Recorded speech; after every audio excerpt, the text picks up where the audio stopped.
الحمد لله وحده والصلاة والسلام على من لا نبي بعده أما بعد فأعوذ بالله من الشيطان الرجيم بسم الله الرحمن الرحيم وَلَنَبْلُوَنَّكُمْ بِشَيْءٍ مِّنَ الْخَوْفِ وَالْجُوعِ وَنَقْصٍ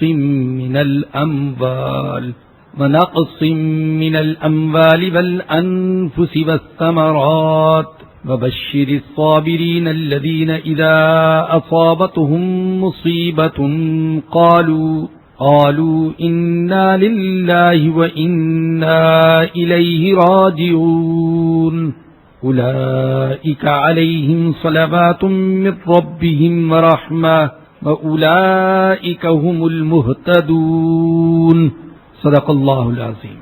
آج ہم سورۃ البقرہ کی آیت نمبر 155 سے درس کا آغاز کر رہے ہیں۔ اس آیت کریمہ کے حوالے سے پچھلے درس میں بھی کچھ گفتگو ہو چکی۔ عرض یہ کیا تھا کہ اللہ نے اس ساری دنیا کو پیدا کیا ہے ابتلاء، امتحان اور آزمائش کے لیے۔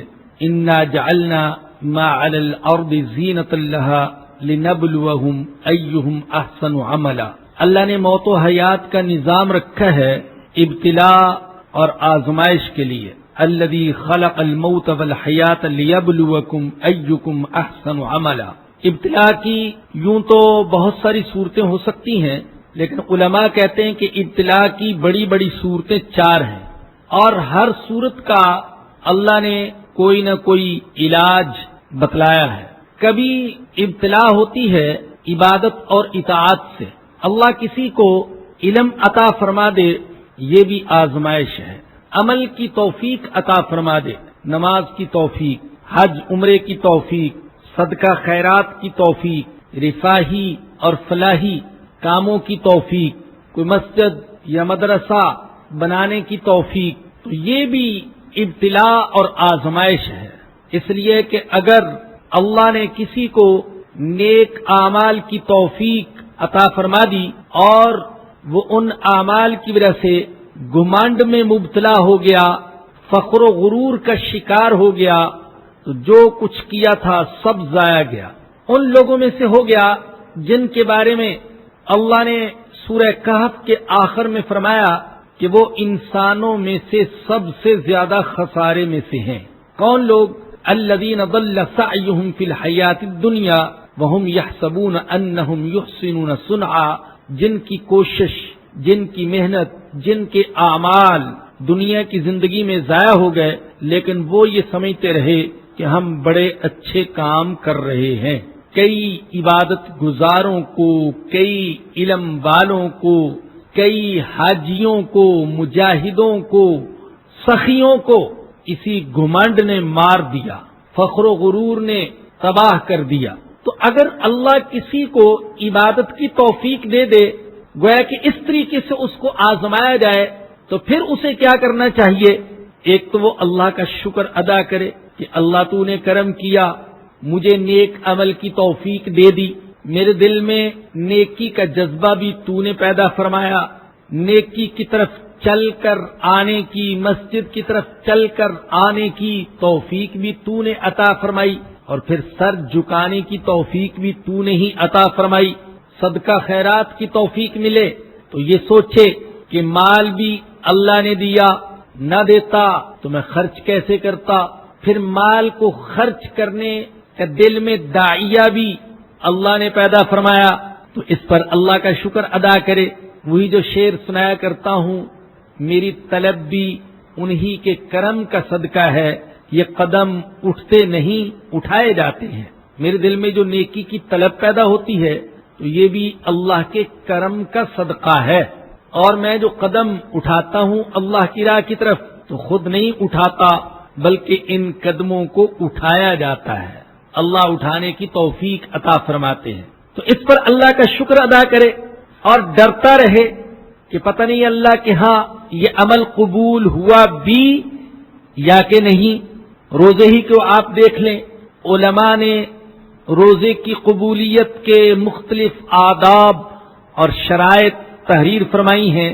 ان میں سے ایک ادب یہ بھی ہے کہ روزے کی ساری شرطیں پوری کرنے کے بعد حلال سے روزہ رکھا، سارا دن نظروں کی بھی حفاظت کرتا رہا، کانوں کی بھی حفاظت کرتا رہا، زبان کی بھی حفاظت کرتا رہا، سارے اعضاء کی نافرمانی سے، گناہوں سے حفاظت کرتا رہا، بچتا رہا، لیکن اس کے باوجود روزہ جب رکھ لے، پورا کر لے، تو پھر ڈرتا رہے کہ پتہ نہیں اللہ کے ہاں قبول ہوا یا کہ نہیں ہوا، یہ خوف رہے۔ آداب میں سے ایک ادب یہ بھی لکھا، آپ پہلے پڑھ چکے، سیدنا ابراہیم خلیل اللہ علیہ السلام، وہ اور ان کے بیٹے ذبیح اللہ سیدنا اسماعیل علیہ السلام، دونوں اللہ کے منتخب بندوں میں سے، اور کام کیا کر رہے ہیں؟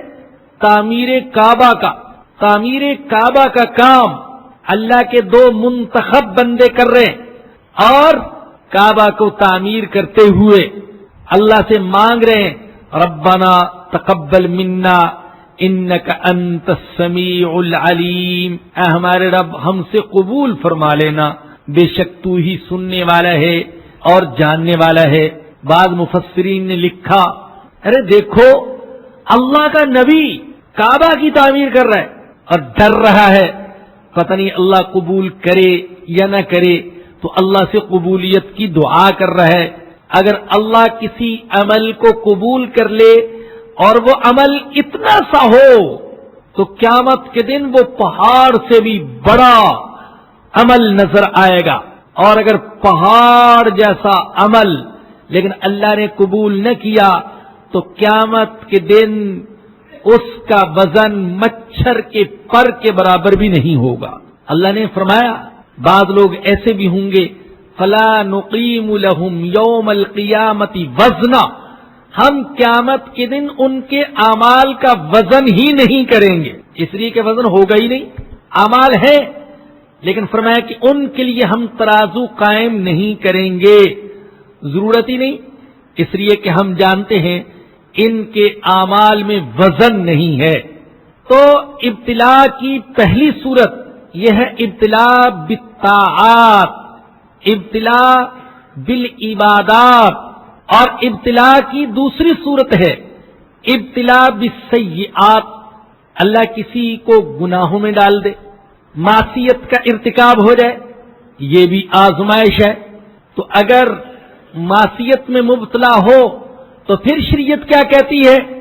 اس کا بھی علاج شریعت نے بتایا، کہا کہ وہی کرو جو تمہارے جد امجد، تمہارے اب سیدنا آدم علیہ السلام نے کیا تھا۔ گناہ ہو جائے تو نادم اور شرمندہ ہو جاؤ اور اللہ کے حضور ہاتھ اٹھاؤ، مانگو ربنا ظلمنا انفسنا وَإِن لَّمْ تَغْفِرْ لَنَا وَتَرْحَمْنَا لَنَكُونَنَّ مِنَ الْخَاسِرِينَ، اے ہمارے رب ہم نے اپنے اوپر ظلم کیا، غلطی ہو گئی، انسان ہے، بشریت کا تقاضا ہے، کمزور ہے، نفس اور شیطان غالب ہو گیا، نہیں کرنی چاہیے تھی، غلطی ہو گئی، گناہ ہو گیا، اے اللہ تو معاف فرما دے، اس لیے کہ تیرے سوا کوئی معاف کرنے والا نہیں، اور اگر تو نے معاف نہ کیا اور رحم نہ کیا تو ہم تو تباہ ہو جائیں گے۔ یہ علاج اس شخص کو بتایا گیا جو معصیت میں مبتلا ہو جائے۔ ابتلا کی تیسری صورت ابتلا بالنعم ہے، اللہ کسی کو اپنی نعمتیں عطا فرما دے، نعمتوں کا عطا کرنا یہ بھی ابتلا کی ایک صورت ہے۔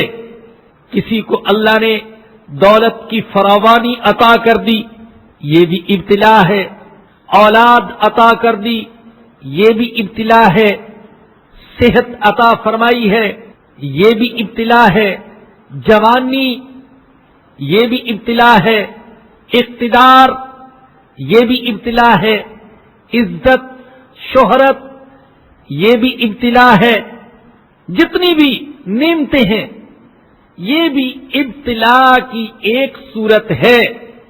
بے شمار لوگ ہیں جن کو اللہ نے نعمتیں عطا فرمائی، نعمتوں کے ذریعے سے آزمایا گیا تو وہ کفر، شرک، بغاوت اور سرکشی میں مبتلا ہو گئے، اللہ کی نافرمانی کرنے لگ گئے۔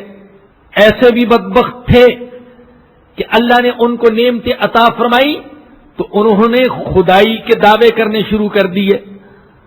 فرعون نے کہا تھا انا ربکم الاعلی، اگر فقیر ہوتا، کنگلا ہوتا، کھانے کو کچھ نہ ملتا، اقتدار سے محروم ہوتا تو کبھی بھی رب ہونے کا دعویٰ نہ کرتا، گھمنڈ سے کہتا تھا الیس لی ملک مصر وہذہ الانہار تجری من تحتی افلا تبصرون، کیا یہ مصر کا ملک میرا نہیں ہے اور یہ نہریں، یہ دریا، یہ سمندر، ان کا مالک میں نہیں ہوں؟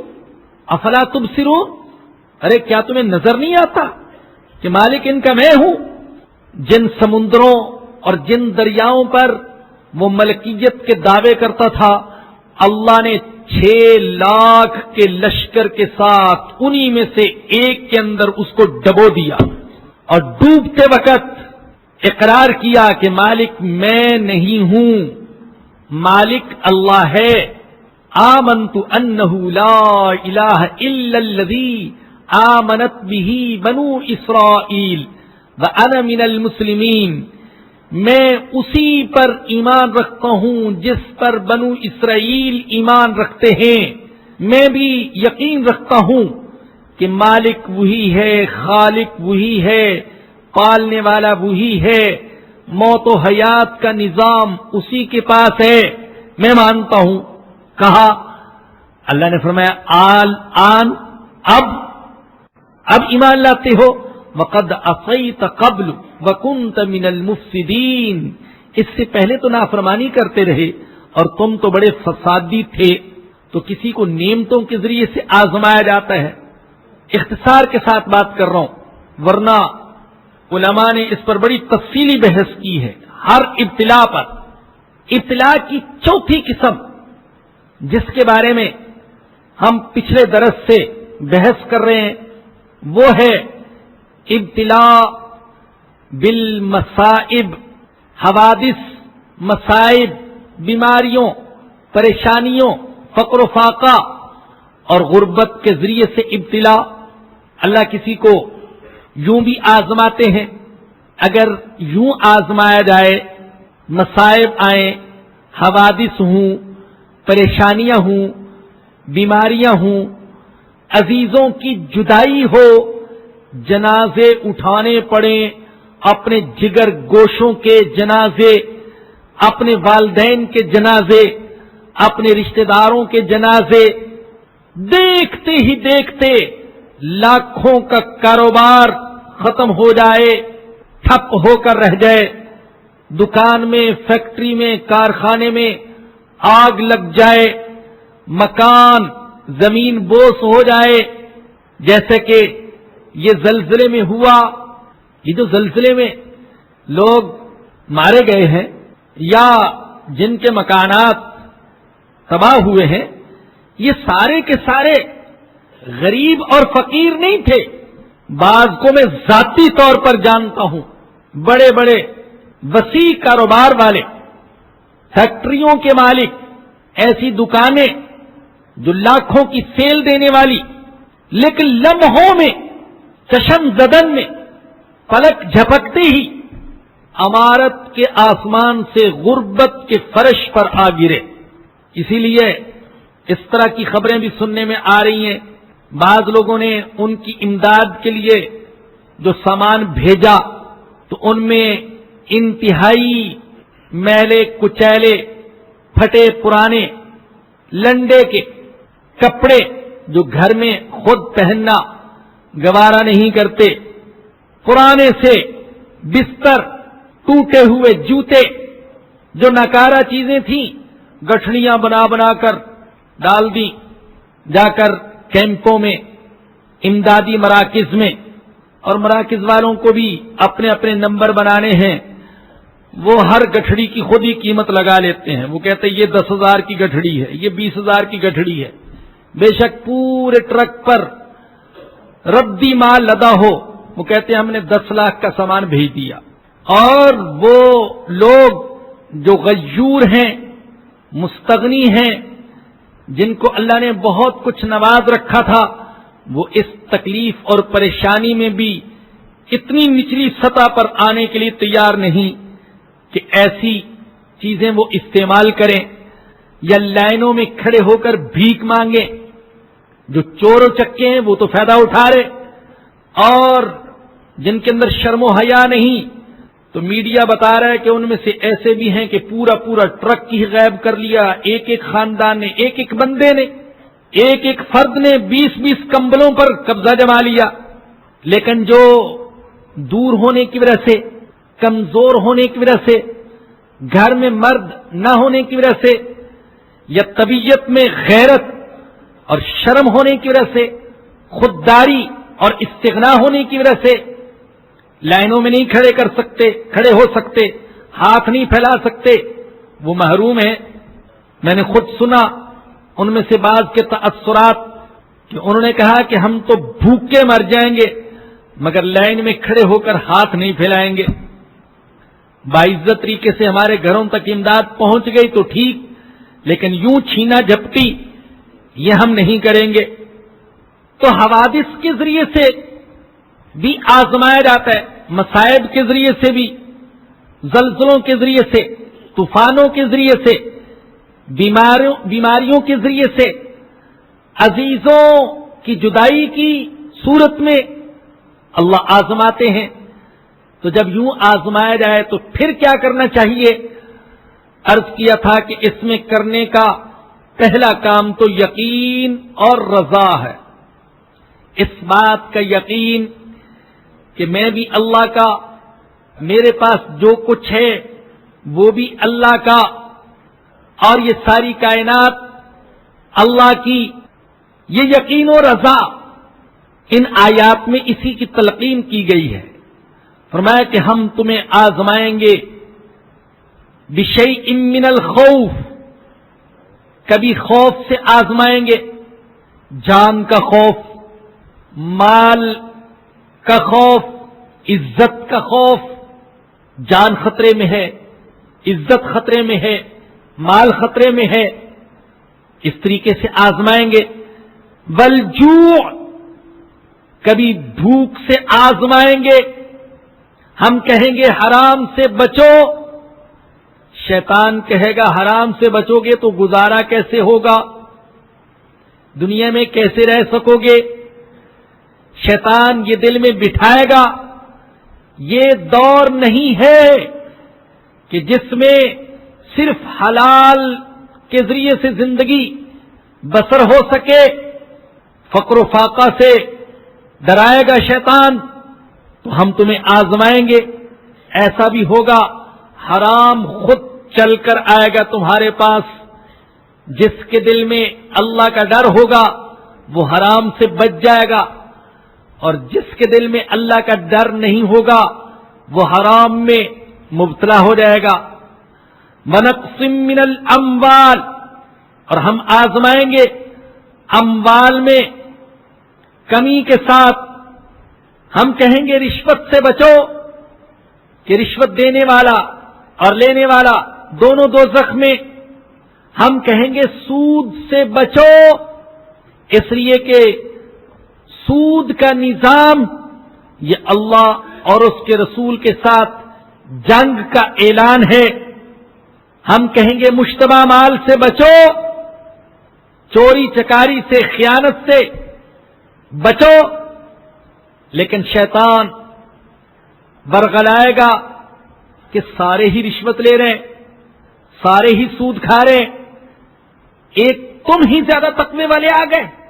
شیطان بتائے گا، اشارے کر کر کے بتائے گا، دیکھو فلاں نمازی ہے، رشوت بھی لیتا ہے، حاجی ہے، سود بھی کھاتا ہے، تو تم اتنے تقوی کیوں کرتے ہو؟ صحابہ جیسا تقوی تم بھی کھاؤ اور آخر عمر میں توبہ کر لینا، حرام کھا کر اللہ سے معافی مانگ لینا۔ تو فرمایا کہ ہم اس طریقے سے آزمائیں گے۔ بل انفس، اور جانوں میں کمی کے ساتھ، جانوں کے نقصان کے ساتھ بھی آزمائیں گے۔ کسی عزیز کو موت آ گئی، بیماری نے آ گھیرا، تو یوں بھی آزمائش ہوگی، والثمرات، اور پھلوں میں کمی کے ساتھ، تجارت میں کمی کے ساتھ، اولاد کی موت کی صورت میں بھی آزمایا جائے گا۔ وبشر الصابرین، اور خوشخبری سنا دیجئے صبر کرنے والوں کو، جو صبر کریں گے ان کو خوشخبری سنا دیجئے۔ صبر کی پوری حقیقت پچھلے درس میں بتا چکا ہوں۔ فرمایا کہ الذین اذا اصابتهم مصیبت، صبر کرنے والے وہ ہیں جب ان کو کوئی مصیبت پہنچتی ہے، جب ان پر کوئی آفت آ پڑتی ہے، قالوا انا للہ وانا الیہ راجعون، تو وہ کہتے ہیں کہ بے شک ہم اللہ کے اور ہم اللہ ہی کی طرف لوٹنے والے۔ مختصر سے الفاظ ہیں، لیکن ان الفاظ میں، ان مبارک کلمات میں 3 باتوں کی تعلیم ہے۔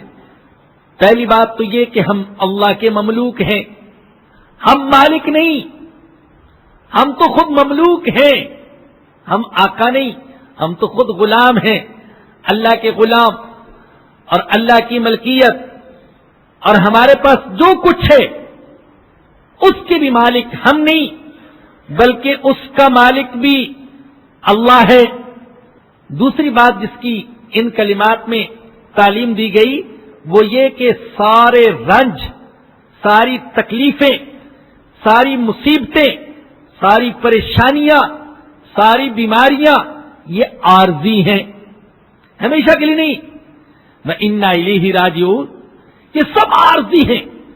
اس دنیا کی نہ خوشی دائمی، نہ غمی دائمی، نہ صحت دائمی، نہ بیماری دائمی، اس دنیا کی تو ہر چیز عارضی اور فانی ہے۔ بعض اوقات تو اس زندگی ہی میں الٹ پلٹ ہو جاتا ہے، کل کا امیر آج کا فقیر، اور آج کا فقیر کل کا امیر بن جاتا ہے۔ اسی زندگی ہی میں الٹ پلٹ ہوتا رہتا ہے۔ کچھ دن پہلے ہم بیمار ہوتے ہیں، چند دن بعد اللہ پاک صحت عطا فرما دیتے ہیں، اور آج صحت مند ہے، ہو سکتا ہے کل کوئی بیماری آ لے، کسی حادثے اور ایکسیڈنٹ کا شکار ہو جائے، اللہ نہ کرے، اللہ حفاظت فرمائے۔ تو ایسا ہوتا ہے، اول تو اس دنیا میں ہوتا ہے، وگرنہ موت جب آئے گی تو وہ تو یہ ثابت کر ہی دے گی کہ جو کچھ تھا وہ عارضی تھا۔ دوام جنت اور دوزخ کی نعمتوں اور مصیبتوں کو ہے، دنیا کی نعمتیں بھی عارضی، راحتیں بھی عارضی، اور مصیبتیں اور پریشانیاں بھی عارضی۔ اور تیسری تعلیم ان مبارک کلمات میں یہ دی گئی کہ ہمارے سارے اعمال اللہ کے ہاں جمع ہیں، جب اس کے پاس جائیں گے تو اللہ سارے قرضے بے باک کر دیں گے، سب کے اعمال کا بدلہ دے دیا جائے گا۔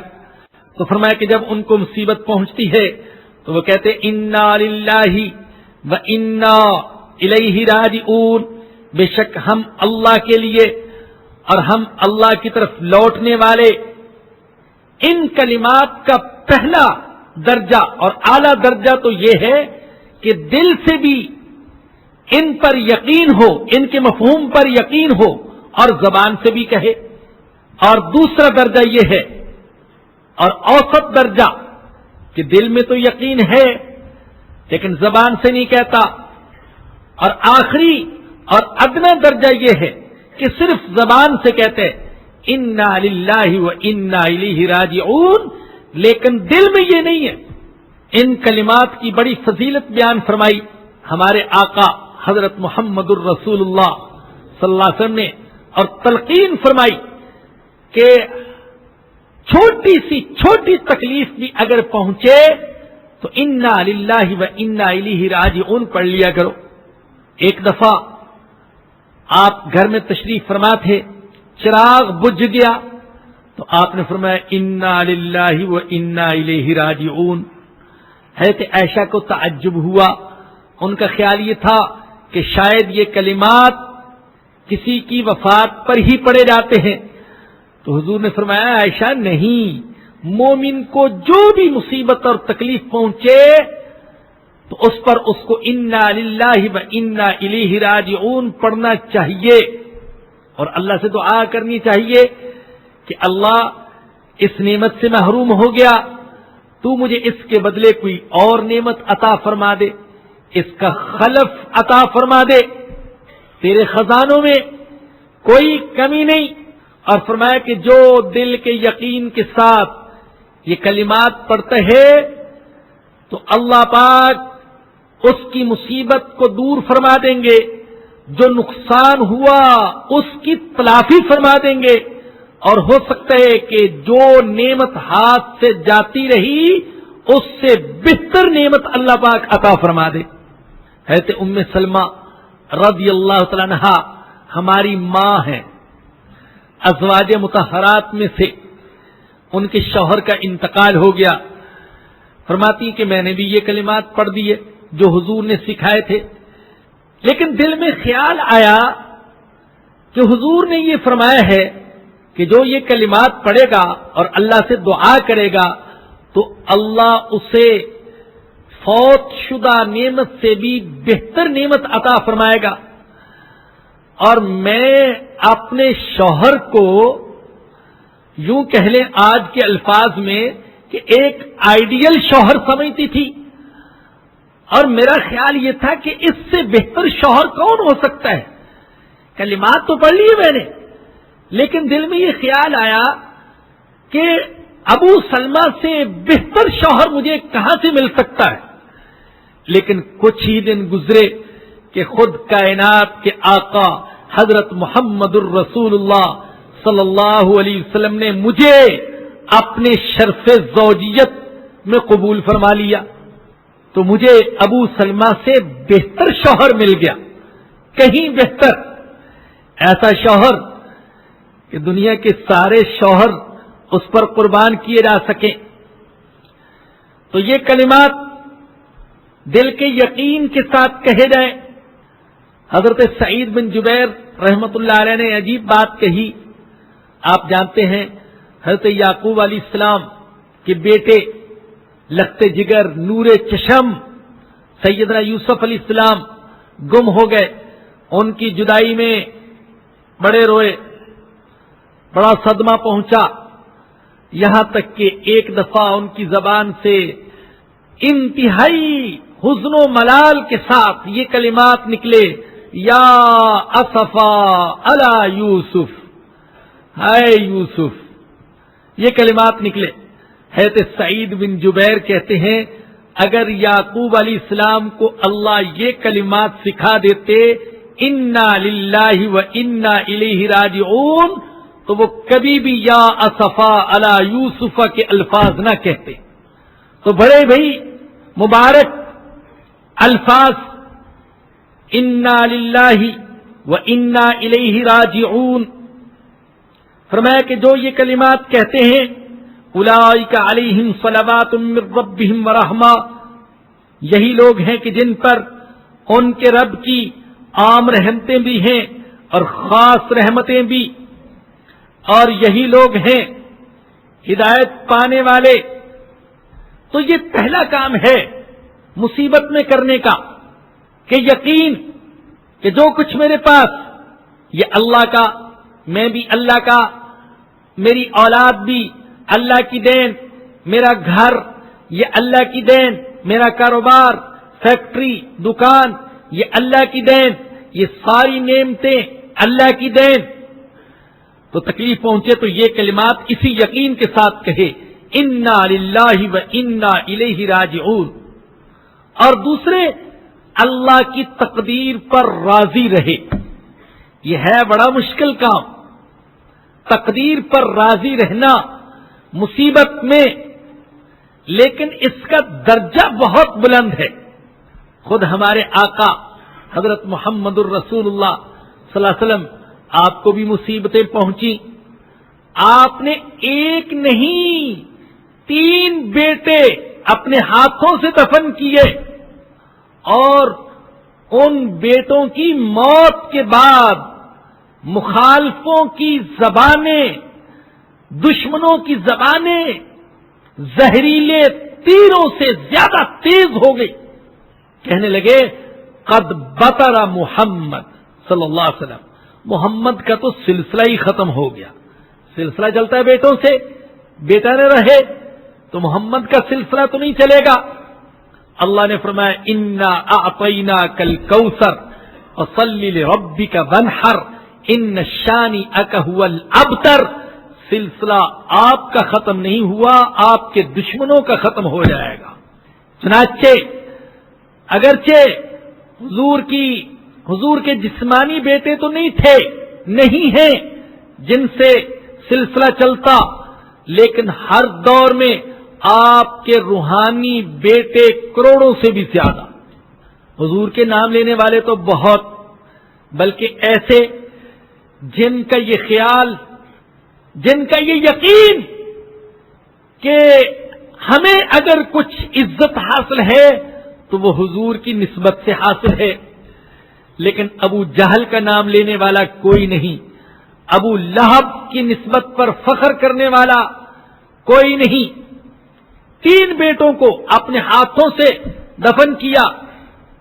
اپنے بیٹے حضرت ابراہیم علیہ السلام کو جب دفن کرنے لگے تو آپ نے فرمایا، رو رہے تھے آپ، اور آپ فرما رہے تھے ان العین لتدمع وان القلب لیحزن. آنکھ آنسوں کی بارش برسا رہی ہے، دل غمگین ہے. ولا نقول الا ما یرضى ربنا، لیکن ہم وہی کہیں گے جس پر ہمارا رب راضی ہے.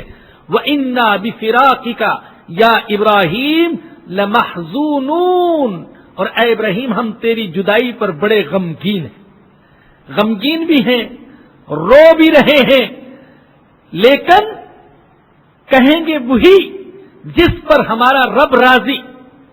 یاد رکھیے کہ دل میں غم ہونا، آنکھوں سے آنسوؤں کا برسنا، یہ یقین اور رضا اور تسلیم کے منافی نہیں ہے.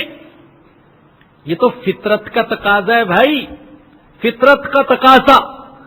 اور ہو سکتا ہے کہ اللہ کی مشیت ہی یہ ہو، اللہ اپنے بندے کو روتا دیکھنا چاہتے ہیں. تو ہم کیوں ضد کریں کہ ہم نہیں روئیں گے. ذکی کیفی صاحب رحمت اللہ علیہ کا بڑا پیارا شعر ہے، فرماتے اس قدر بھی ضبط غم اچھا نہیں، اس قدر بھی ضبط غم اچھا نہیں، توڑنا ہے حسن کا پندار کیا. ارے کیا حسن کا پندار توڑنا چاہتے ہو، ضد کرنا چاہتے ہو کہ وہ رلانا چاہتے ہو، اور تم کہتے ہو میں نہیں رہوں گا. تو رونا یہ تسلیم و رضا اور عقیدہ تقدیر پر ایمان کے منافی نہیں ہے. حضور اکرم صلی اللہ علیہ وسلم روئے، ہے تو یعقوب علیہ السلام کا بھی میں ذکر کر رہا تھا، آپ بھی روئے بیٹے کی جدائی پر، اور اتنا روئے کہ آنکھیں سفید ہو گئیں، بینائی جاتی رہی. لیکن کہتے کیا ہیں فصبر جمیل واللہ المستعان علی ما تصفون. اللہ میں روتا تو ہوں بیٹے کی جدائی پر، لیکن تقدیر کا شکوہ نہیں کرتا، صبر جمیل کرتا ہوں. صبر جمیل کیا ہے کہ شکوہ تقدیر نہ ہو، اللہ تو نے میرے ساتھ بڑی زیادتی کی ہے، معاذ اللہ یہ نہ ہو، بلکہ تقدیر پر راضی ہو. جیسا کہ حضور نے فرمایا ایک دعا میں، طویل دعا ہے، اس کا ایک حصہ سنا رہا ہوں. حضور نے فرمایا اللہم انا عبدک وابن عبدک وابن امتک. اے اللہ میں تیرا بندہ، تیرے بندے کا بیٹا، تیری لونڈی کا بیٹا، میں تیرا غلام، میرا باپ تیرا غلام، میری ماں تیری لونڈی. میں عرض کیا کرتا ہوں کہ حضور کہہ رہے ہیں اے اللہ میرا تعلق تو خاندان غلامہ سے ہے، میرا سارا خاندان تیرا غلام، ناصیتی بیدک، میری پیشانی تیرے ہاتھ میں ہے، ماضٍ فی حکمک، اور تو میرے بارے میں جو فیصلہ کر دے وہ نافذ ہو کر رہے گا، عدل فی قضاؤک، اور تو جو فیصلہ کرے وہ عدل کا فیصلہ ہوگا، جو فیصلہ کرے، تو مجھے کھلانے کا فیصلہ کرے تو عدل یہ ہوگا، بھوکا رکھنے کا فیصلہ کرے تو عدل یہ ہوگا، فتح کا فیصلہ کرے تو عدل یہ ہوگا، شکست کا فیصلہ کرے تو عدل یہ ہوگا، زندہ رکھنے کا فیصلہ کرے تو عدل یہ ہوگا، موت دینے کا فیصلہ کرے تو عدل یہ ہوگا، تیرا ہر فیصلہ عدل پر مبنی۔ لیکن میں انسان ہوں، انسان ہوں، اللہ آنکھیں بہتی بھی ہیں، دل ٹکڑے ٹکڑے بھی ہوتے، لیکن اس کے باوجود کہہ رہے ہیں الحمدللہ، اللہ اس حالت میں بھی تیری ہی تعریف کرتے ہیں، تیرا ہی شکر ادا کرتے ہیں۔ تو پہلا کام جو کرنے کا ہے وہ یقین و رضا، اور دوسرا کام کرنے کا محاسبہ، مصیبت کے وقت آج جو یہ مصیبت آئی ہے تو اس پر تو ہر ایک کو اپنا محاسبہ کرنا چاہیے۔ میں بھی پڑھ رہا ہوں، کالم نگاروں کے کالم بھی پڑھتا ہوں، دانشوروں کی دانش بھی پڑھتا ہوں، بہت سے خیالات سن رہا ہوں، پڑھ رہا ہوں، لیکن سارے دانشور ایک طرف، سارے کالم نگار ایک طرف، اور سارے معقولی اور منطقی اور فلسفی اور سائنسدان ایک طرف، میرے اللہ کا کلام ایک طرف۔ اللہ کہتے وما اصابکم من مصیبت فبما کسبت ایدیکم ویعفو عن کثیر، تم پر جو مصیبت آتی ہے تمہاری اپنی کرتوتوں کی وجہ سے آتی ہے، اور یاد رکھو کہ ساری کرتوتوں کی سزا تو میں دیتا نہیں، بہت سی کرتوتوں سے تو نظر انداز کر دیتا ہوں، ان کو معاف کر دیتا ہوں۔ اگر ساری کرتوتوں کی سزا دوں تو اس زمین پر انسان تو انسان، کوئی درندہ، کوئی حیوان بھی چلتا پھرتا دکھائی نہ دے۔ بلو یؤاخذ اللہ الناس، اگر اللہ انسانوں کو پکڑتا ان کے گناہوں کی وجہ سے، ما ترک علیہا من دابہ، تو اس زمین پر کوئی حیوان بھی چلتا پھرتا وہ دکھائی نہ دیتا۔ ہم میں سے کون ہے اس اتنے بڑے مجمع میں، اور میں تو کہتا ہوں یہ سینکڑوں یا ہزاروں کا مجمع ہے، اگر لاکھوں کا مجمع ہو، کروڑوں کا مجمع ہو، تو میں پوچھ سکتا ہوں، اور کسی کو جرت نہیں ہوگی کہ وہ اگر سچ بول سکتا ہے تو جواب دے کہ ہم میں سے کون ہے جو گناہگار نہیں ہے، کون ہے جو یہ کہے مجھ سے آج تک کوئی گناہ نہیں ہوا، میں اللہ کے سارے حکموں کو پورا کرنے والا ہوں۔ ہر ایک کو محاسبہ کرنے کی ضرورت۔ ایک سوال بڑا اٹھایا جا رہا ہے، بعض دانشور، کالم نگار اس نقطے کو بڑا اٹھا رہے ہیں کہ بھائی بڑے بڑے ڈاکو، لٹیرے، اسمگلر اور گناہگار وہ تو شہروں میں ہیں، تو دیہاتوں پر عذاب کیوں؟ اول تو میں عرض کر چکا ہوں کہ ہم یہ نہیں کہتے کہ یہ زلزلہ سب کے لیے عذاب، کسی کے لیے عذاب، کسی کے درجات کی بلندی کا ذریعہ، کسی کے گناہوں کی معافی کا ذریعہ، اور کسی کے لیے انتباہ اور ڈراوا، ارے ڈر جاؤ تمہیں بھی پکڑ سکتا ہوں، تو ہم تو ہر ایک کے لیے اس کو عذاب نہیں کہتے۔ لیکن یہ جو سوچ ہے کہ دیہاتوں میں انتہائی معصوم اور پاک باز لوگ رہتے ہیں، یہ بات شاید 100 سال پہلے یا 50 سال پہلے شاید کسی حد تک درست ہو، اب درست نہیں ہے۔ میں خود دیہاتی ہوں، دیہات سے تعلق ہے۔ یہ گناہوں کا جو سیلاب ہے اس نے نہ شہروں کو چھوڑا نہ دیہاتوں کو چھوڑا، اور اللہ نے جو قرآن کریم میں فرمایا وہ بات صادق آتی ہے، ظہر الفساد فی البر والبحر بما کسبت ایدی الناس، بر میں بھی فساد ہے، بحر میں بھی فساد ہے۔ اور کیوں فساد ہے؟ لوگوں کی اپنی کرتوتوں کی وجہ سے، ان کے اعمال کی وجہ سے فساد ہی فساد۔ تو گناہوں کی لپیٹ میں آنے سے دیہاتی بھی محفوظ نہیں رہے۔ یہ جتنی خرابیاں اور جتنے گناہوں کے اسباب و وسائل ہیں دیہاتوں تک پہنچ چکے، گندی اور ننگی فلمیں، انٹرنیٹ کیفے، گانا بجانا تو شاید شہر میں اتنا نہ ہوتا ہو جتنا ہمارے دیہاتوں میں ہو رہا ہے۔ ان کے لیے ایک انوکھی چیز، ہر وقت اسی میں مصروف۔ ہمارے یہاں ایک دوست بیٹھے ہوئے ہیں، انہوں نے بتایا مظفر آباد کا سفر ہوا، بس میں بیٹھے، ڈرائیور نے گانوں کی کیسٹ لگا دی۔ انہوں نے اس سے کہا اللہ کے بندے یہ بند کر دو کیسٹ۔ اس نے انتہائی خوفناک نظروں سے ان کو دیکھتے ہوئے پوچھا کیوں بند کر دوں؟ انہوں نے جواب دیا اللہ اور اس کے رسول کا حکم ہے۔ اس نے یہ سنا تو آواز اور اونچی کر دی اور اس پر پوری بس کے مسافروں نے کہکا لگایا کہ اس کی اچھی بے عزتی ہوئی ہے۔ ڈرائیور نے اچھا جواب دیا سوائے ایک نوجوان کے کہ اس نے اس پر احتجاج کیا، ارے اللہ اور اس کے رسول کا نام لے رہا ہے اور تم کہکا لگا رہے ہو اور آواز اور بلند کر رہے ہو۔ باقی پوری بس میں سے کسی نے ساتھ نہیں دیا۔ ایسی بہت سی تبلیغی جماعتوں کے ساتھ ہو چکا، بہت سی تبلیغی جماعت کے ساتھ۔ ایک جماعت نے مجھے خود بتایا کہ ہم کشمیر کے دیہات میں گئے، بستر رکھے، انہوں نے کہا تم نے ہماری مسجد ناپاک کر دی، مسجد کو پاک کیا، دھویا، نکال دیا۔ باہر برف باری ہو رہی تھی، ہم باہر بیٹھ گئے اور رو رو کر دعائیں کرنے لگے اللہ سے، اللہ ان کے دلوں کو نرم کر دے۔ لیکن انہوں نے ہمارے آنسو دیکھنے کے باوجود ہمیں مسجد میں داخل ہونے کی اجازت نہیں دی۔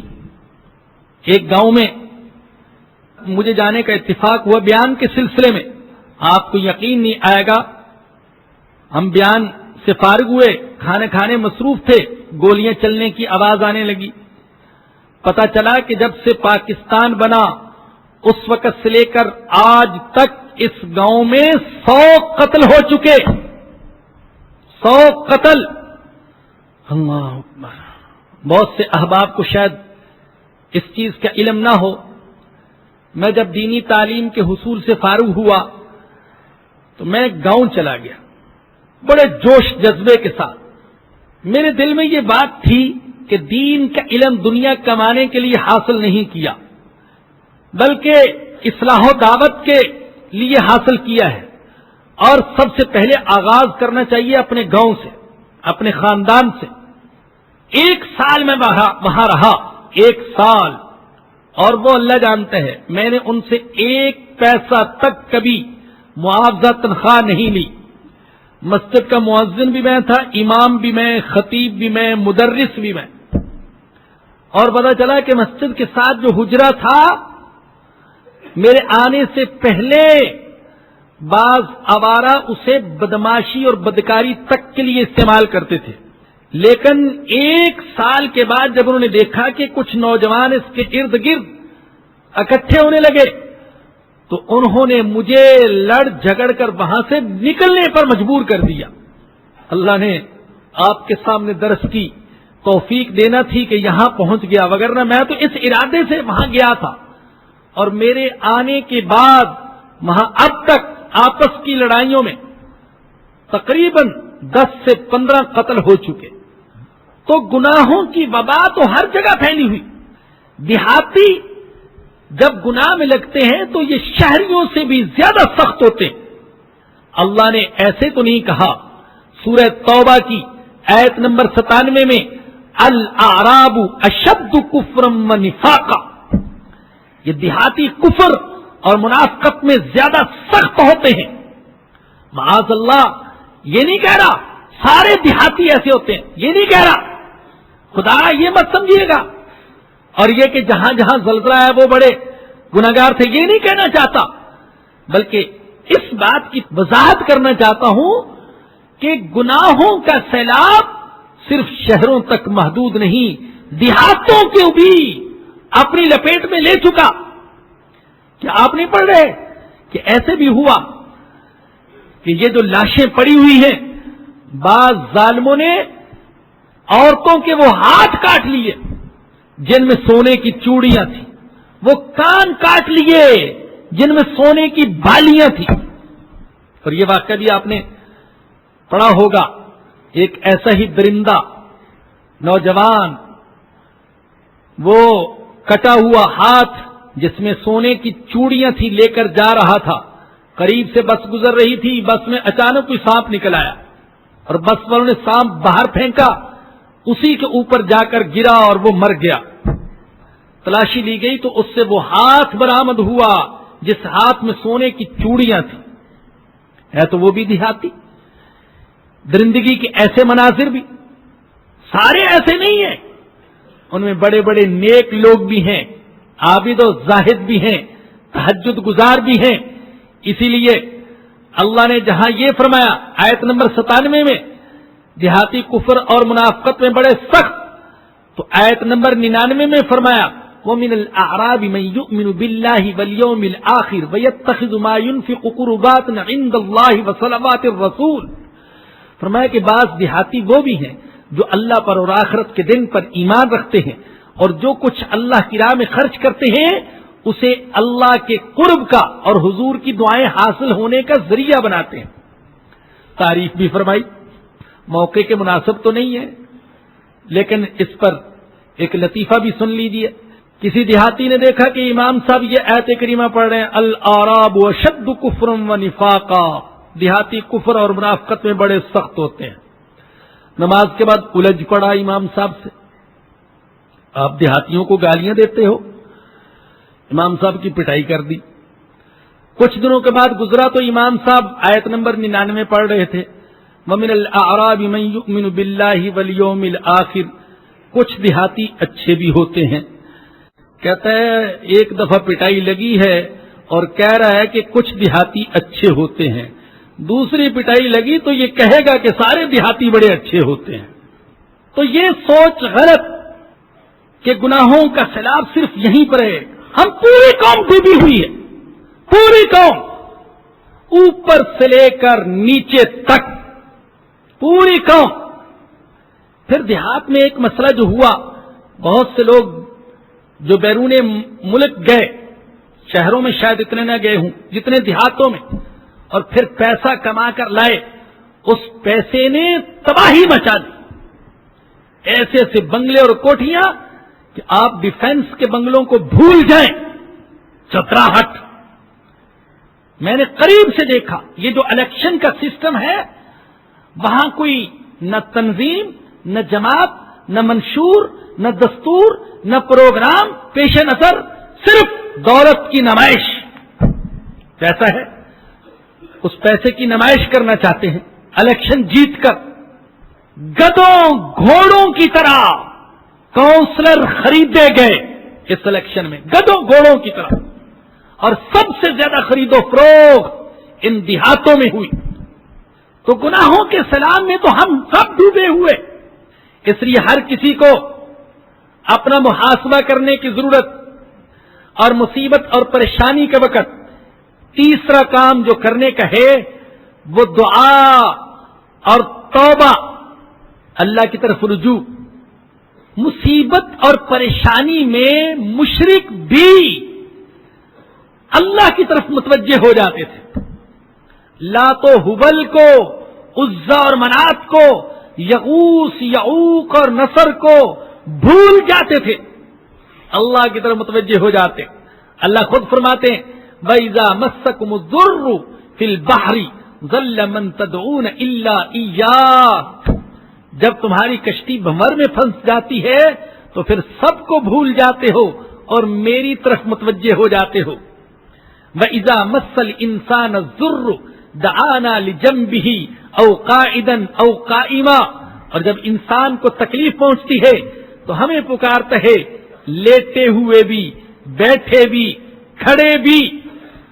تو تکلیف اور پریشانی میں تو مشرک بھی اللہ کی طرف متوجہ ہو جاتے تھے، کیا مسلمانوں کو اللہ کی طرف متوجہ نہیں ہو جانا چاہیے؟ اور پھر اپنا محاسبہ کر کے توبہ، اپنے گناہوں سے توبہ۔ میں نے عرض کیا کہ ہم میں سے کون گناہگار نہیں ہے؟ ارے اللہ نے پردہ ڈالا ہوا ہے، وہ بڑا ستار ہے، بڑا غفار ہے۔ اللہ کی قسم سچ کہہ رہا ہوں، جھوٹ نہیں بول رہا۔ مسجد میں ہوں، روزے کی حالت میں ہوں، مبارک مہینہ ہے، قرآن سامنے ہے، سچ کہہ رہا ہوں۔ ہم میں سے بعض اتنے گندے ہیں، اگر اللہ اپنی ستاری کی چادر ہٹا دے تو بعض شوہر ایسے ہیں بیویوں کو چہرے نہیں دکھا سکیں گے، بعض اولاد ایسی ہے والدین کو منہ نہیں دکھا سکے گی، بعض والدین ایسے ہیں اولاد کے سامنے عزت کی ساتھ نہیں آ سکیں۔ یہ تو اللہ نے پردہ ڈالا ہوا ہے، وہ بڑا ستار ہے۔ ہم تو اسی سے درخواست کرتے ہیں، یا رب تو نے دنیا میں پردہ ڈالا، آخرت میں بھی پردہ ڈال دینا، شرمندہ نہ فرما دینا۔ تو توبہ کی جائے، توبہ کی ضرورت۔ اور علماء کہتے ہیں توبہ کی قبولیت کی 3 شرطیں ہیں۔ پہلی شرط یہ کہ گناہ سے رک جائے، دوسری شرط یہ کہ نادم اور شرمندہ ہو، ویسی ندامت ہو جیسی ندامت ان 3 صحابہ کو ہوئی تھی جو جنگ تبوک میں شرکت نہیں کر سکے تھے۔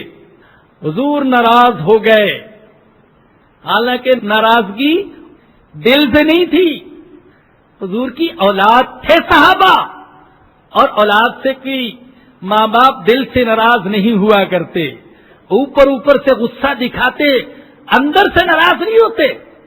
حضور اوپر اوپر سے ناراض تھے، اس لیے کہ ایک صحابی بتاتے، انہی 3 میں سے ایک فرماتے ہیں کہ میں نماز پڑھ رہا ہوتا تو میں دیکھتا کہ حضور میری طرف محبت کی نظروں سے دیکھ رہے ہیں، اور جب میں ایک دم حضور کی طرف متوجہ ہوتا تو حضور اپنی نظریں دوسری طرف پھیر لیتے۔ یہ محبت تھی، لیکن ان کو کیسی ندامت ہوئی حضور کے ناراض ہونے سے؟ اللہ کہتے ہیں وَضَاقَتْ عَلَيْهِمُ الْأَرْضُ بِمَا رَحُبَتْ وَضَاقَتْ عَلَيْهِمْ أَنفُسُهُمْ، زمین اپنی وسعت کے باوجود ان پر تنگ ہو گئی، اور ان کی جان ان پر تنگ ہو گئی، زندہ رہنا محال ہو گیا کہ ہمارے حضور ہم سے ناراض ہیں۔ اللہ اکبر۔ ایک شاعر کہتے ہیں ہم نے فانی ڈوبتی دیکھی ہے نبض کائنات، ہم نے فانی ڈوبتی دیکھی ہے نبض کائنات، جب مزاج یار کچھ برہم نظر آیا مجھے۔ کہتے ہیں یار تھوڑا سا ناراض نظر آیا تو مجھے کائنات کی نبض ڈوبتی ہوئی محسوس ہوئی۔ ارے ایک عارضی سا دوست وہ ناراض ہے تو کہتے ہیں مجھے کائنات کی نبض ڈوبتی ہوئی محسوس ہوئی، تو کیا اگر اللہ ناراض ہو، اللہ کا رسول ناراض ہو تو ہمیں اس کا احساس نہیں ہونا چاہیے، اس پر ندامت نہیں ہونی چاہیے؟ تو ندامت ہو کہ مجھ سے غلط ہوا، شرمندہ ہو اس پر۔ اور وہ جو علامہ اقبال نے ایک شعر میں کہا جس کا مفہوم یہ ہے کہ اے اللہ قیامت کے دن میرے گناہوں پر پردہ ڈال دینا، حضور اکرم صلی اللہ علیہ وسلم کے سامنے مجھے شرمندہ نہ کرنا، میرے گناہوں کو حضور کے سامنے نہ آنے دینا۔ تو ندامت اور شرمندگی۔ اور تیسری شرط اس بات کا عزم اور ارادہ کہ میں آئندہ گناہ نہیں کروں گا۔ یہ توبہ کی قبولیت کی 3 شرطیں ہیں۔ اور میرے بزرگوں اور دوستوں، میری بہنوں اور بیٹیوں، اللہ پکار رہا ہے، اللہ پکار رہا ہے، یا ایھا الذین آمنوا توبوا الی اللہ توبۃ نصوحا، اے ایمان والو آؤ میرے سامنے خالص توبہ کر لو۔ اللہ پکار رہے، یا عبادی الذین اسرفوا علی انفسہم لا تقنطوا من رحمت اللہ، اے میرے گناہگار بندو اللہ کی رحمت سے نا امید نہ ہو جاؤ۔ اللہ سارے گناہوں کو معاف کر سکتے۔ ہمارے آقا کہتے ہیں کل بنی آدم خطا، سارے ہی انسان گناہگار، لیکن بہترین گناہگار توبہ کرنے والے۔ کل جب اس درس کا مطالعہ کر رہا تھا تو درس کا مطالعہ کرتے کرتے اس توبہ کے مضمون پر جب پہنچا تو میں نے اللہ کے حضور عرض کیا، اللہ باقی تو گناہگار ہے، میں تو بہت زیادہ گناہگار ہوں، مجھے معاف کر دینا۔ لیکن پھر توجہ ہی اس طرف کہ خود حضور نے بھی یہی فرمایا، کل بنی آدم خطا، آدم کے سارے بیٹے بہت گناہ کرنے والے ہیں۔ خاطی نہیں کہا بلکہ خطا، وخیر الخطائین التوابون، اور بہترین گناہگار، بہترین گناہگار، اللہ اکبر، قربان جائیے آقا کی زبان پر، گناہگار بھی ہے اور بہترین بھی ہے۔ بہترین گناہگار وہ کھوٹا ہے، وہ گناہگار ہے التوابون، جو اگر گناہ بہت کرتا ہے تو توبہ بھی بہت کرتا ہے۔ التوابون کا لفظ استعمال کیا، توابون کا معنی بھی بہت توبہ کرنے والے، بہترین گناہگار۔ حضور اکرم صلی اللہ علیہ وسلم کو دیکھیں کس طریقے سے استغفار کرتے تھے، جسے سید الاستغفار کہا جاتا ہے۔ اللہم انت ربی، اللہ تو میرا رب، لا الہ الا انت، تیرے سوا کوئی معبود نہیں، خلقتنی، تو نے مجھے پیدا کیا، وانا عبدک وانا علی عہدک ووعدک ما استطعت، اے اللہ جتنا میری طاقت میں تھا میں تیری عبادت کرتا ہوں، بندگی کرتا ہوں، گناہوں سے بچتا ہوں، واعوذ بک من شر ما صنعت، اے اللہ جو کچھ کیا اس کے شر سے پناہ مانگتا ہوں، ابوء لک بنعمتک علی، اللہ اقرار کرتا ہوں کہ تیری نعمتیں میرے اوپر بے شمار ہیں، وابوء بذنبی، اور میں اپنے گناہوں کا بھی اقرار کرتا ہوں، فاغفر لی، تو مجھے معاف کر دے، انہ لا یغفر الذنوب الا انت، اللہ تیرے سوا کوئی نہیں معاف کر سکتا۔ ارے میرے بھائیوں، ارے میری بہنوں، رمضان کا مہینہ ہے، توبہ کا مہینہ، مغفرت کا مہینہ، ایک خوفناک زلزلہ ہم دیکھ چکے، اس کا انجام دیکھ چکے، اللہ کے عذاب کی پکڑ کی ایک جھلک دیکھ چکے۔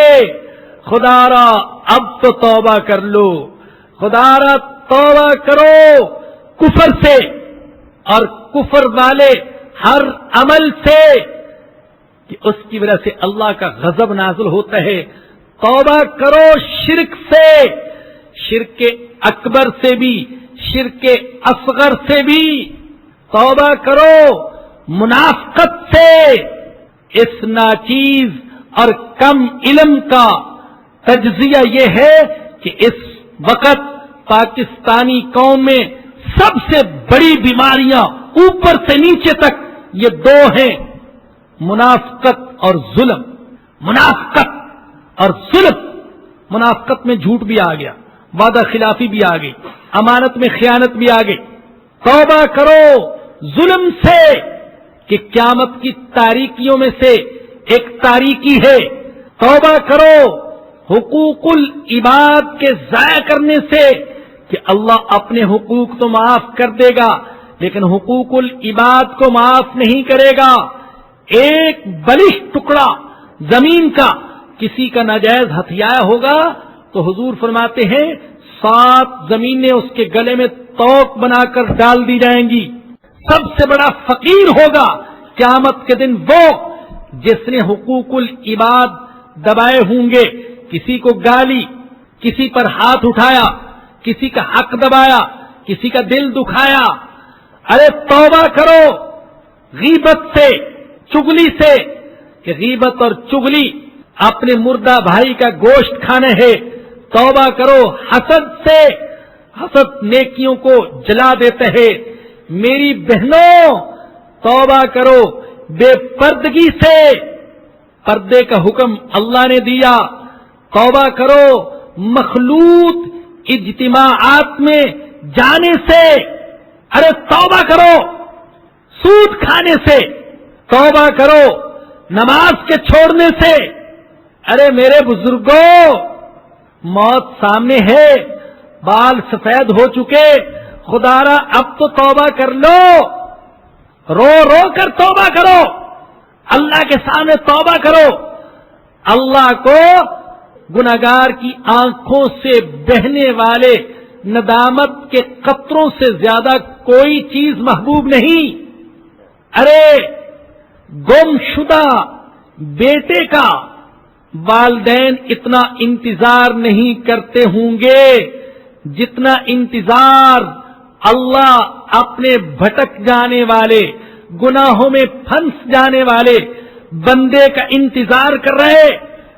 خدا را توبہ کرو، توبہ کا وقت ہے۔ جو اس حادثے سے دو چار ہوئے وہ بھی توبہ کرے، جن کو اللہ نے بچا لیا وہ بھی توبہ کرے۔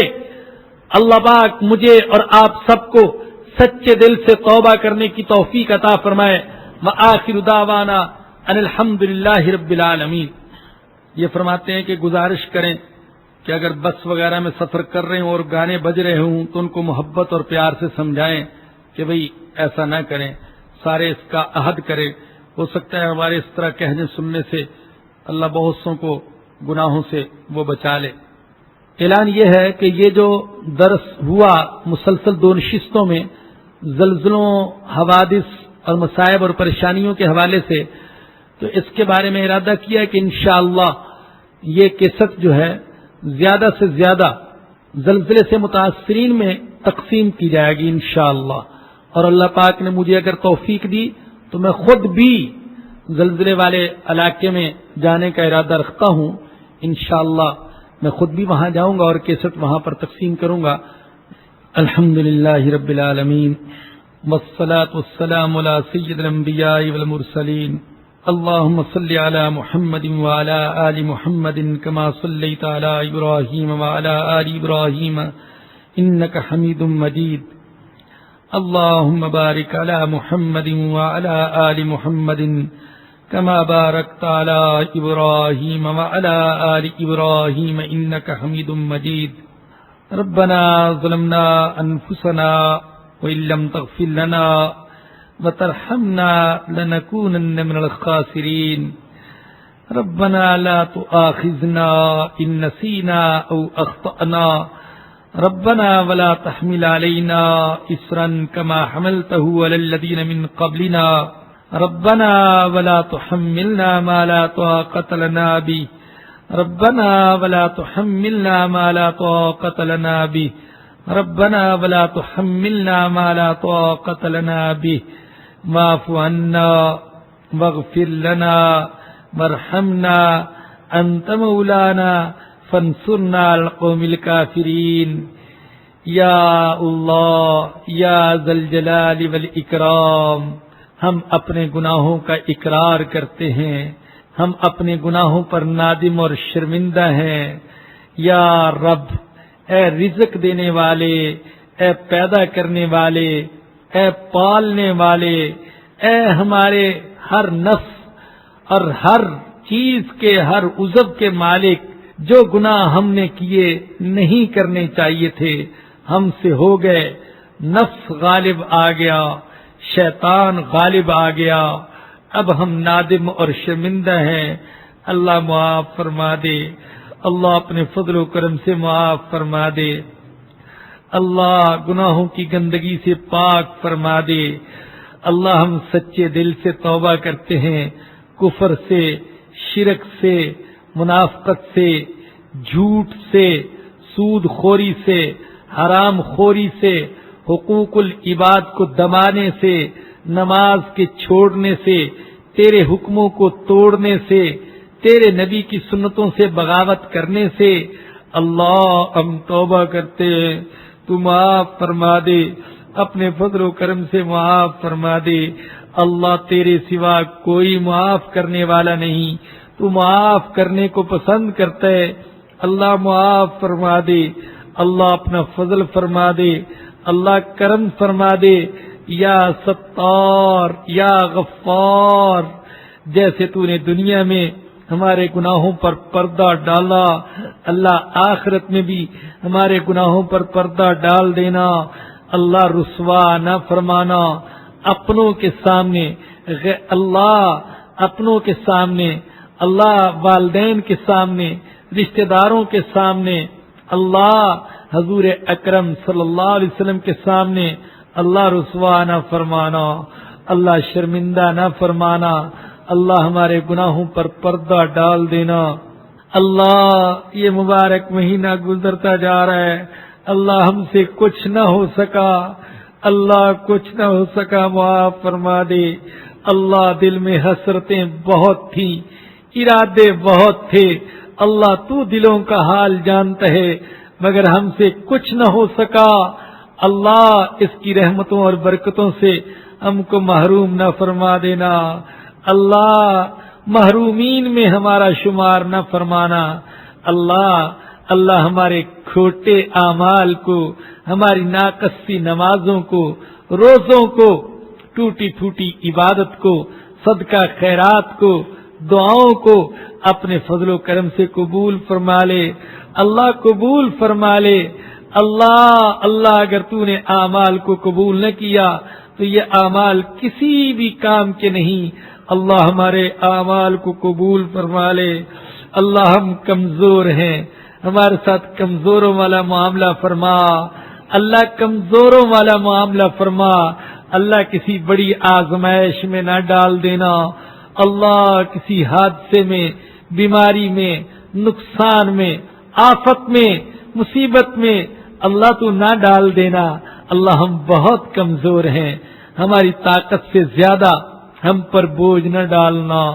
اللہ جو لوگ زلزلے سے متاثر ہوئے، ان میں سے جو جاں بحق ہو گئے، ان کی مغفرت فرما، ان کے گناہوں کو معاف فرما، نیکیوں کو قبول فرما۔ جو زخمی اور بیمار ہیں انہیں صحت عطا فرما۔ یا اللہ زندہ رہنے والوں کو صبر جمیل کی توفیق عطا فرما، اور ہم سب کو ان کے ساتھ زیادہ سے زیادہ تعاون کی توفیق عطا فرما۔ اے اللہ امت مسلمہ پہلے ہی مصائب کا شکار ہے، اے اللہ مزید مصیبتوں سے اس امت کی حفاظت فرما۔ اللہ ہم تیرے نبی کے ماننے والے ہیں، گناہگار صحیح لیکن تیرے محبوب کا نام لینے والے ہیں، اپنے محبوب کا صدقہ ہم پر رحم فرما، کرم فرما، مصیبتوں اور پریشانیوں سے ہماری حفاظت فرما۔ اللہ ہم سب بیمار ہیں، ہمیں، ہمارے گھر والوں کو، متعلقین کو ظاہری اور باطنی ساری بیماریوں سے شفا نصیب فرما۔ اللہ قرآن کو ہمارے دلوں کی بہار بنا دے، آنکھوں کا نور بنا دے، غموں، پریشانیوں، بیماریوں کا علاج بنا دے۔ اللہ ہمارے مرحومین کی مغفرت فرما، ان کے گناہوں کو معاف فرما، نیکیوں کو قبول فرما۔ اللہ تیرے نبی نے جو خیر تجھ سے مانگی وہ خیر ہم کو عطا فرما، اور جس شر سے پناہ مانگی اس شر سے ہماری حفاظت فرما، نفس سے، شیطان سے، دشمنوں سے، چور و ڈاکوؤں سے، کافروں سے اللہ ہماری حفاظت فرما، اپنے فضل و کرم سے حفاظت فرما۔ اللہ ایسے حکمران عطا فرما، ایسی قیادت عطا فرما، اللہ جو دین کا درد رکھتے ہوں، جو عوام کا درد رکھتے ہوں، یا اللہ ہمیں درد والے حکمران عطا فرما، درد والی قیادت نصیب فرما۔ اللہ جو کچھ مانگا وہ بھی عطا فرما، جو نہیں مانگ سکے اور ہمارے دین اور دنیا کے لیے بہتر ہے وہ بھی عطا فرما۔ اللہ ایمان والی زندگی عطا فرما اور ایمان پر خاتمہ نصیب فرمانا۔ یا ذل جلال والاکرام، تجھے تیرے سارے اسماء حسنہ کا واسطہ، یا اللہ تجھے تیرے رحمان اور رحیم ہونے کا واسطہ، ہمیں اور ہماری نسلوں کو ایمان کی نعمت سے محروم نہ فرمانا۔ اللہ دین کی خدمت کے لیے قبول فرما لے۔ اللہ ہمیں تو خدمت کا طریقہ سلیقہ نہیں آتا، تو طریقہ اور سلیقہ بھی سکھا دے۔ اللہ قرآن کی اشاعت کے لیے، دین کی خدمت کے لیے ہمارے مال، ہماری جانیں، ہماری زندگیاں، ہماری زبانیں، ہمارے قلم قبول فرما لے۔ اللہ مسلمانوں کو غلبہ نصیب فرما، مسلمانوں کو پکے سچے مسلمان بننے کی توفیق عطا فرما۔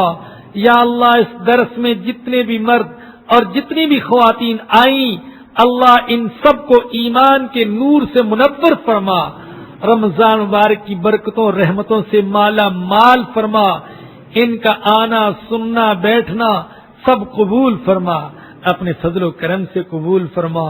ربنا آتنا فی الدنیا حسنۃ وفی الآخرۃ حسنۃ وقنا عذاب النار۔ ربنا تقبل منا انك انت السميع العليم وتب علينا انك انت التواب الرحيم۔ صلی اللہ تعالی علی رسولہ وخیر خلقہ سیدنا ومولانا محمد وآلہ وصحبہ واہل بیتہ اجمعین، آمین برحمتک یا ارحم الراحمین۔